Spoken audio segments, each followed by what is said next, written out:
having the rental properties was a saving grace over the past year because this was the time where my business really was taking the worst swing it's taken was over the past year.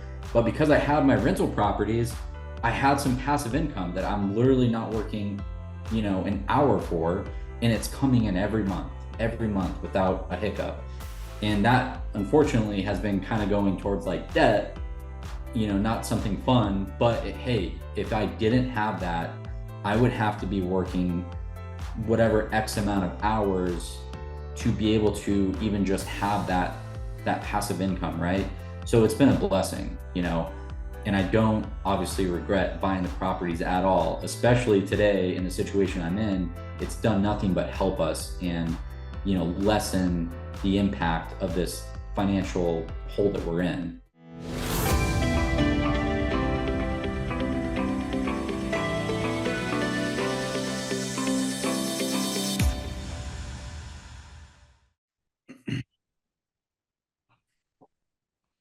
Hey guys, Rhett here. What is going on? I have a client on the channel today for the second time. Guys, please everybody welcome James. And this interview, this conversation, it's not really an interview, it's just a conversation. James reached out and said, Rhett, I want to come on the channel and I want to talk a little bit about what's going on with me and what's going on with my rental properties. And you guys know on the channel, I try to keep everything unbelievably authentic here. No BS, no smoke screens, nothing like that. And I think that this interview and in conversation with James is going to be very, very different, very unique to a lot of things you usually hear on this channel. Reason being, a lot of times clients come on here and they talk about their rental properties and the success that they've had. And that's something we're going to talk about too. But in this particular video, James is going to talk a little bit about things that have failed for him and how through failures, and as entrepreneurs, we all go through this. Not everything works out the way we expected. Not everything works out perfectly. But he's going to highlight the importance of having rental properties while the rest of life, or while things that are happening that we can't control, go like this. And we all understand that in our day-to-day lives, things are always going like this. And even though we want them to go like this, the trajectory of success in our lives, and if we do things right, we're going to get there. But the path is never, A to B like this. It's always, you start here and then you're here and then you go up and then you go down and then you go here and then you have really high highs and really low lows. And James is really the epitome of that. So without further ado, guys, please welcome James. James, thank you so much for coming on today. I'm thrilled to have you on board. Yeah, thanks, Rhett, man. It's super, super cool that we're, I think, 2 years now in the future, and we're back on this thing, kind of giving people an update, which is why I reached out to you, because I've had so many people, a lot of your probably clients now, reached out, and they're always asking me the same questions. And I got an email the other day, and I'm like, Rhett, I think we just need to do a follow-up interview because we're 2 years into the future now. So let's give people kind of an update, right, on all these questions that they keep asking me. And like you alluded to, there's been a lot of stuff happening in my life that I think a lot of just people in general are hopefully going to be able to relate to. And maybe my advice or my story can help them overcome whatever situation they may be in that might be similar to mine. So super stoked to be on. So I think it's going to be super great for anyone watching this. Yeah, and guys, what I'm going to do is I'm going to actually put James's Instagram handle in the description below. I'm also going to put his first interview too. So watch his first interview either before this, stop this video right now, watch the first interview, and then start this up again, or watch this one and then watch his first one from about a year and a half, 2 years ago. But also give him a follow on Instagram. This is somebody who is such an open book and has absolutely I mean, is just out there. And, James, you're very brave in a lot of the posts that you make and the reels that you make, because you show people, basically you make public a struggle that a Mhm. lot of people internalize and never Yeah. get. And we're Right. going to dive into all that stuff, and kind of how you got to the position that you got to now. But before we even do that, before we start talking about where you're at now and why, tell everybody, just give everybody a little bit of an update on your Yeah. Section 8 rental properties. We're going to start there and then we'll kind of work our way backwards. Yeah. Yeah. I mean, no doubt, because that's what everyone's obviously here for, is the property. So, like I said before, I get people texting me, going on Instagram, emailing me. There's just so much outreach going on from their first interview. And I always get the same two questions essentially. It's, number one, is Rhett real? And is he legit? And like, is the program legit? That's always the first question. But it's always followed up too with the second question of, how are your properties doing? Which of course that makes sense, right? So I guess pretending like you're not here, if you guys are asking the question of whether Red is legit, if he's a good person, if the program is legit, let me tell you guys, I'm 2 years into this thing, using all of Rhett's resources, and I did everything with Rhett, okay? And it's all legit, it's all real. Ask my CPA if you don't believe me.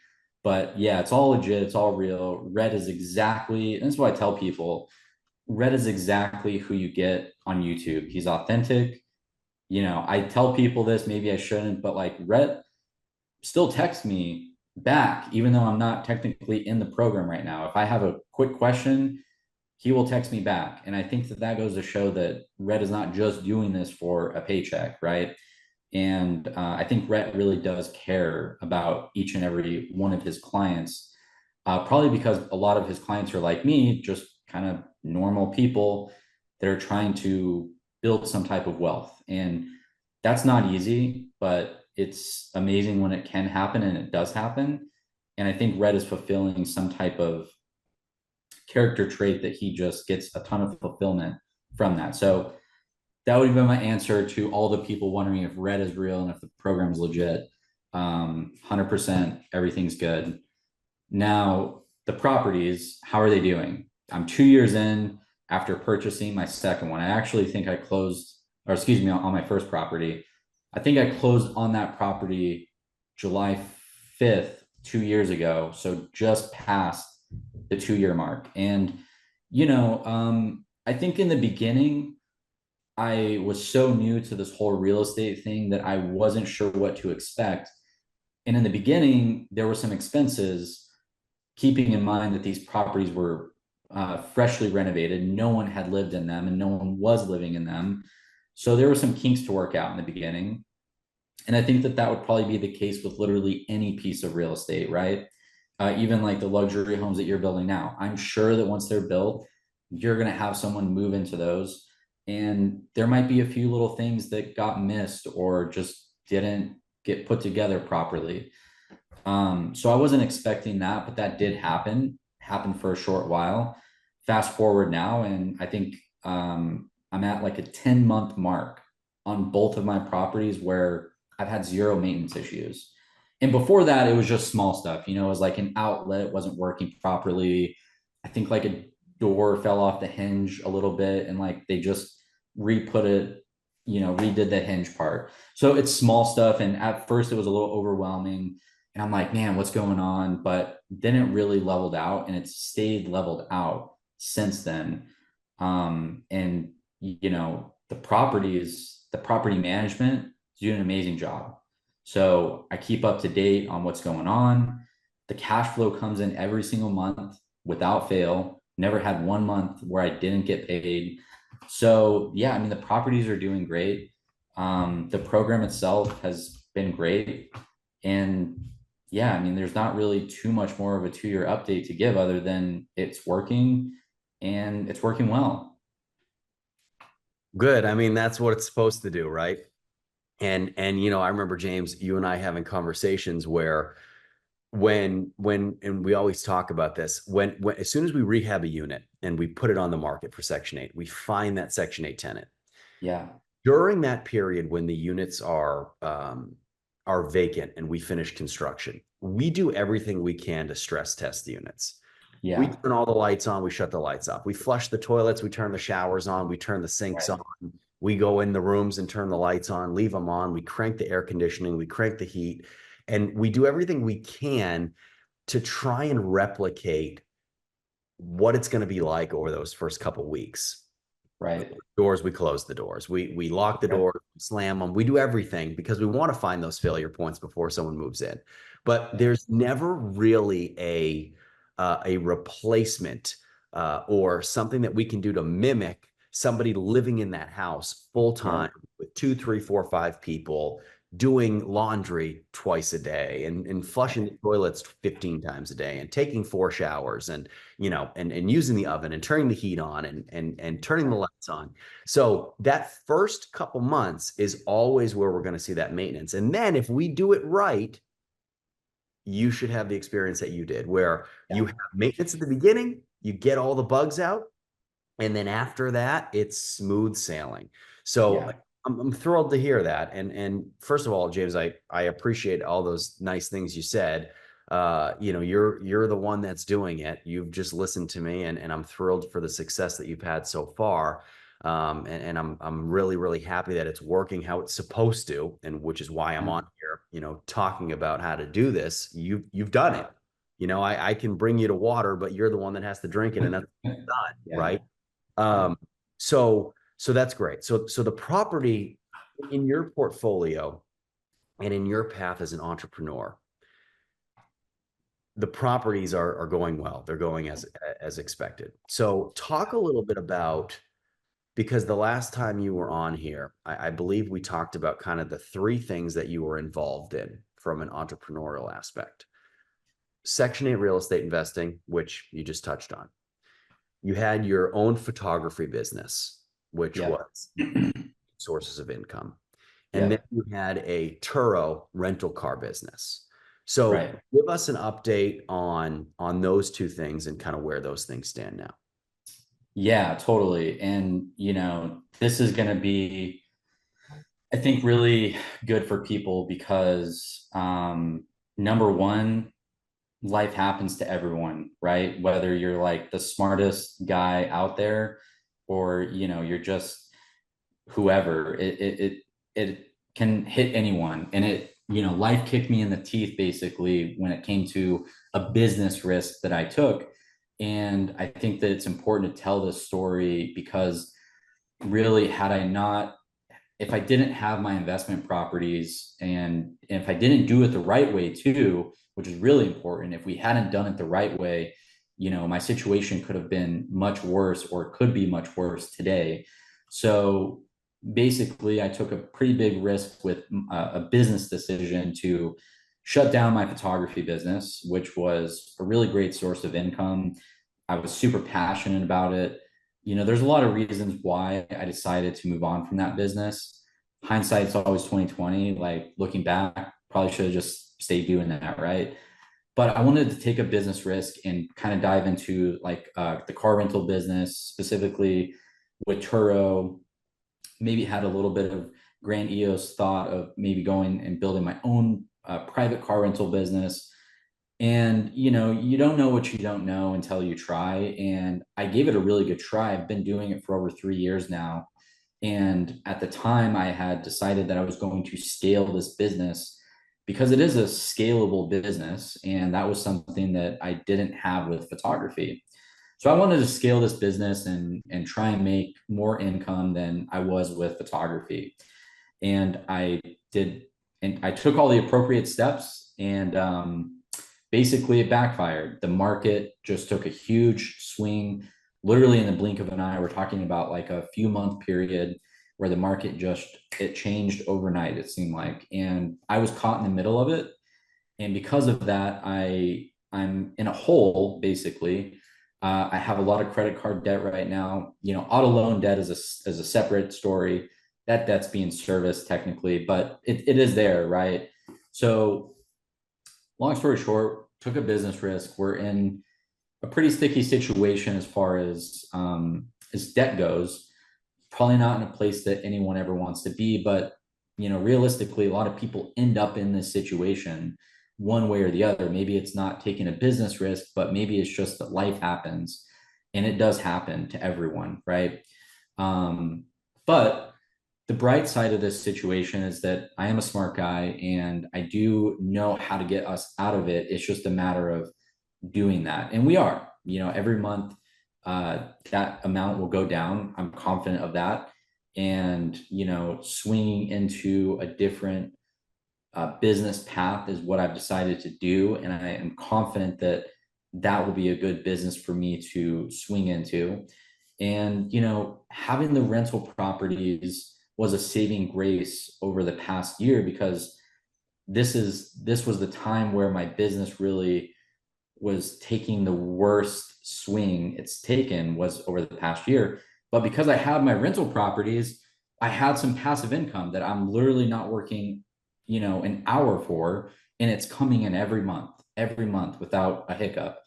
And that unfortunately has been kind of going towards like debt, not something fun. But hey, if I didn't have that, I would have to be working whatever X amount of hours to be able to even just have that passive income, right? So it's been a blessing, and I don't obviously regret buying the properties at all, especially today in the situation I'm in. It's done nothing but help us and, lessen the impact of this financial hole that we're in. So that's kind of the story of that. We're working through it, and if you guys want to follow along that story, like Brett's going to put my Instagram, follow along because you can't celebrate wins without also acknowledging losses, right? And right now I'm just kind of in the loss period, but wins are right around the corner, and they will be for anyone in the same situation as long as you don't give up. So Yeah, and James, so when it comes to taking business risk, I always tell people it's okay. It's okay to take financial risk. It's okay to take business risk as long as you have assets that are yeah, going to be guaranteed, right? yeah, If now imagine you have two Section 8 rentals. Imagine if you had 10. yeah, You had yeah, 10, it wouldn't have mattered, right? You could pay wouldn't your have off mattered. a month, 2 months. Right. But Yep. you have two, which is great because you see on a small scale what this could be like if you had a Yeah. ton. The amount of risk that you take needs to be directly correlated to your income, what you're spending on that investment, and what you have as a backup. So if things do go south, then you know that you have X amount of dollars coming in every single month. So if things do go sideways and you lose a bunch of money, you can recoup it quickly. Yeah. Yeah. And that's what 100%. you have that. Now, if the business risk you took was a little smaller, then your Section 8 rentals would be able to offset that very, very easily. Yeah. Now, when it comes to you right now, one of the reasons why you're going to be successful, you're grinding. And guys, when you go and you follow James on Instagram, he's going to show you the stuff that he's doing. I think, James, you did DoorDash, you did Uber Yeah. Eats, you're doing everything you can to dig yourself out Yeah. of the hole, right? And Yeah. once you do dig yourself out of that hole, and credit card debt is so vicious, and I talk Oh, about that on other videos, and that's why when it comes to debt, the best debt we can take is long-term fixed rate debt on yeah. a fixed solid asset that we can actually touch. Credit card debt Yeah. is brutal Yeah. The because worst. it's you can't get out from under it, and it's unbelievably high interest rates. So basically what happens is once you get to a certain point in credit card debt, the minimum payment is just enough to cover the interest. So every month you're just paying interest and you're not paying anything down towards principal. So Right. it's really, really tough. And a lot of times we don't ever try and commingle credit card with home purchase. And I know a lot of Yeah. people, the new trend online is to liquidate business credit cards and use that at 0% APR to buy a home. But then what happens after 12 months, right? So So James, what do you think once you pay down this debt, right? Which you're going to do. I have no doubt in my mind it's going to happen sooner rather than later. Once you're able to pay it down, where are you going to start putting all of this extra money that you're making? How are you going to basically ensure that something like this doesn't happen again? Yeah, so that's a great question because a lot of people also follow up when they reach out if I'm going to keep buying Section 8 rentals too. And the answer is yes. And I probably would have bought at least one or two more had I been making the income I was making before. So real estate will always be where my extra income goes, regardless of what's out there. I'm not a stock guy. I don't like the crypto. There's a lot of options where to put your money when you have extra money, right? For me, I love real estate. I think that it is the best way to build wealth, to build real passive income. So my extra income, once this debt is paid down, and it will get paid down, and it will not exist soon, it's going to be right back into real estate, right? So I've had a little bit of a hiccup, which sucks because I know that all of us have this big time clock in our head. Like, I've lost so much time is running out. But, at the end of the day, there's still plenty of time left. And once this is paid down, all my money will be going right back into real estate because to me, that is how I retire. That's how I achieve financial freedom. And that's just how I see it. And I think that everyone on your channel watching this probably has some level of agreement with that.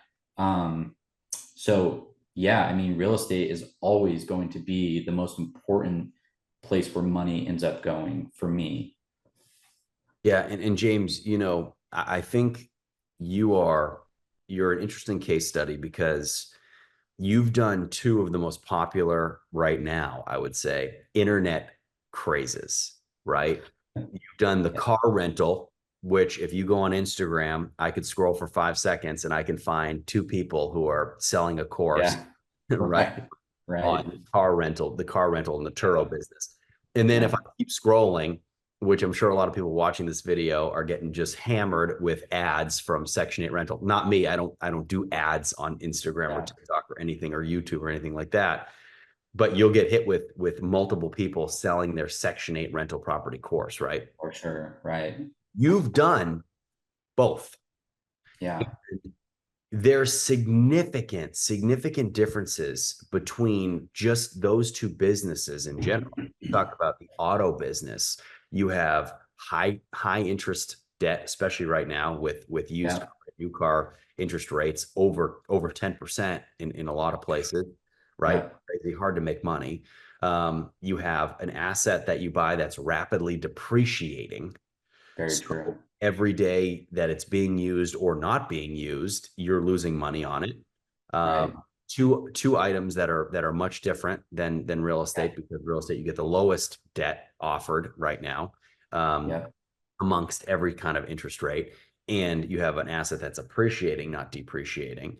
And you also, and I think the biggest thing here, something I talk about often, is when you get into business and you get into a lot of different businesses, you are a lot of times your failure and success, depending on the kind of business, is going to be directly tied to the economy Yeah. at individual market, right? So the Yes. rental car market is its own thing. And over the last 5 years, it has done this. It's gone up and down, up and down. I mean, you had some of the largest rental car businesses in the world or in history go out of business during COVID, right? Because they're directly tied to economical circumstances and that environment. Um, Section 8 doesn't do that. Right. You're isolated. Your money's guaranteed. It doesn't matter if the interest rates go from 0% to 30%, right? Which they wouldn't do, but if they Yeah. it Right. doesn't change. You're getting paid every month. If Yeah. you make a big risk with a rental car business like you did, you buy a lot of depreciating assets, you take on a lot of higher interest debt, and then you don't have anybody to use the cars, you hemorrhage money.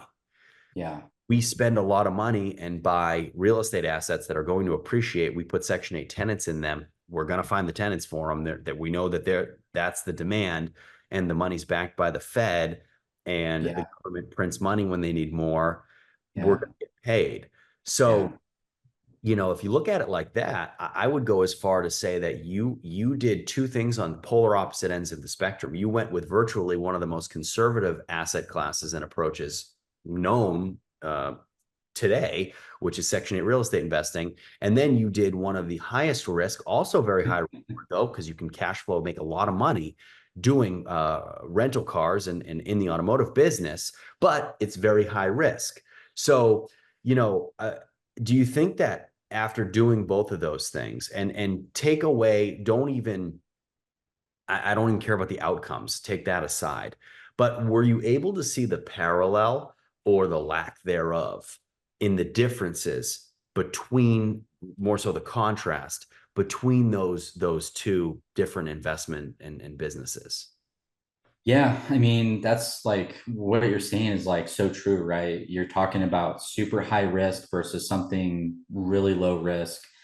And I really think that it kind of sums up like what society we're living in because, and you talk about this a lot actually, in your videos. You talk about, the get rich quick schemes and just I don't know that Turo is like a get rich quick scheme, but I think it borderlines the idea of I can do this thing and make a ton of money, right? And like it looks easy versus if I just would have stayed with what I was doing, which was stable and the market is very strong, maybe it's a little less boring.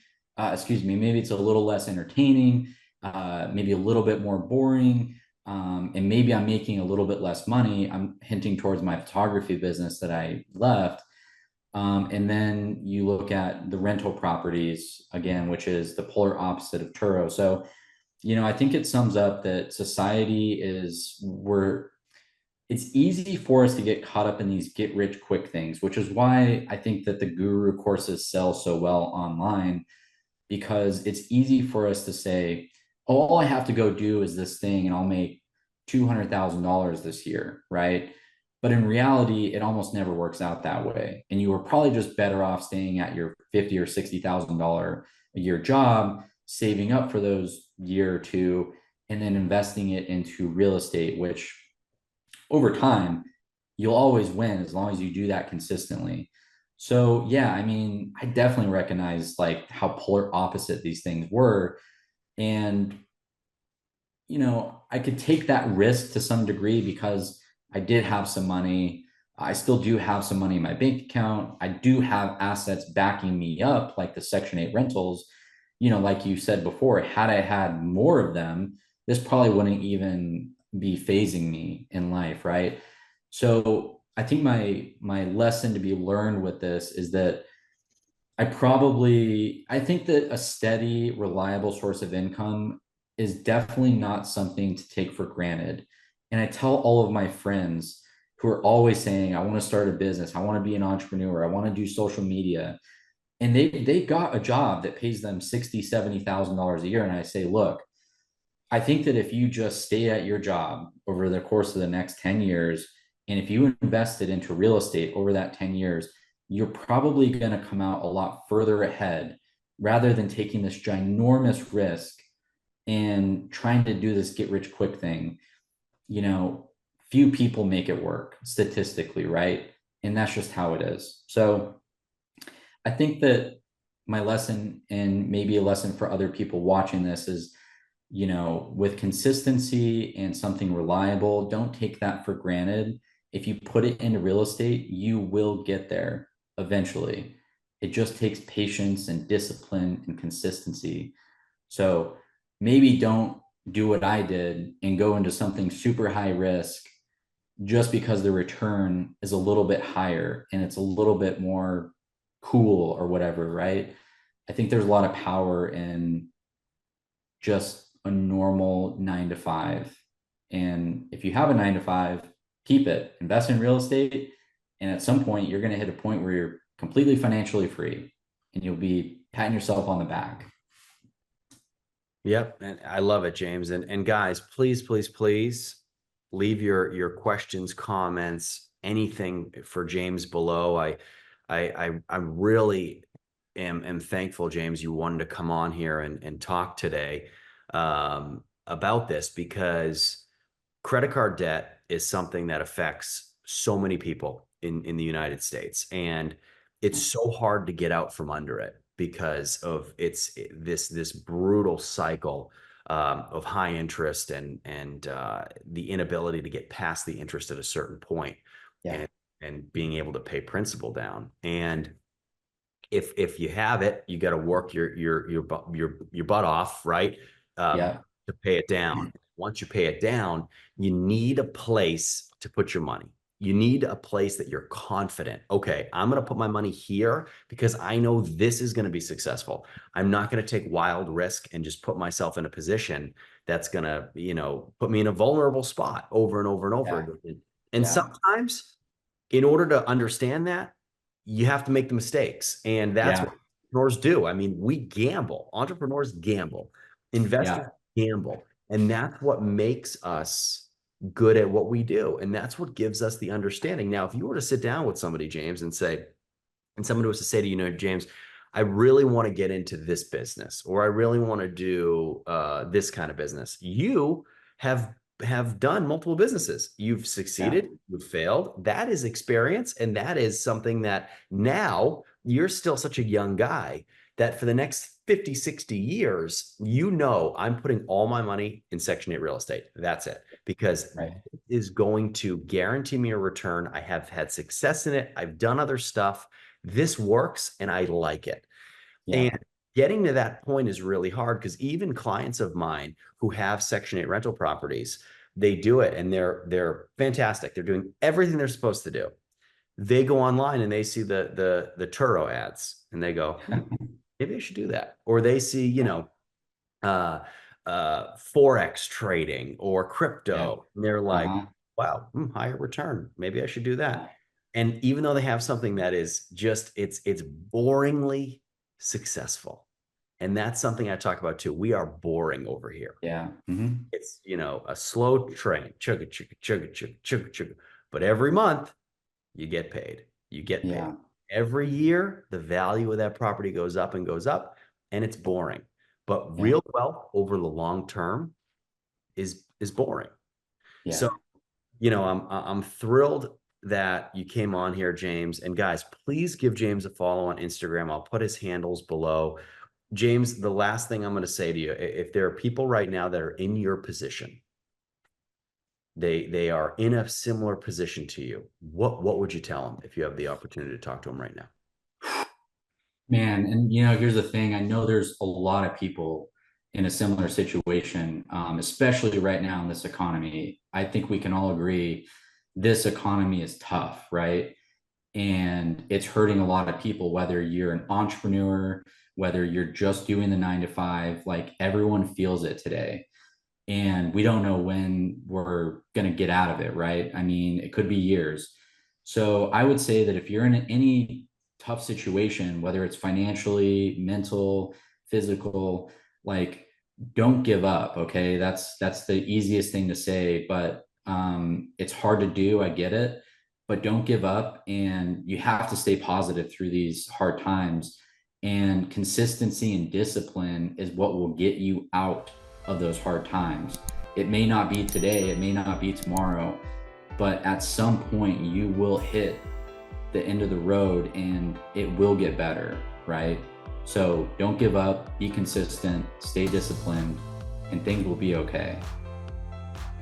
Well, guys, you heard it. And please, like I said, leave your questions, comments. James will get to all of them. He's always hanging out in the comment section. Give him a follow on Instagram. And James, thanks again for coming on. And guys, we'll see you next time. Thanks, Rhett.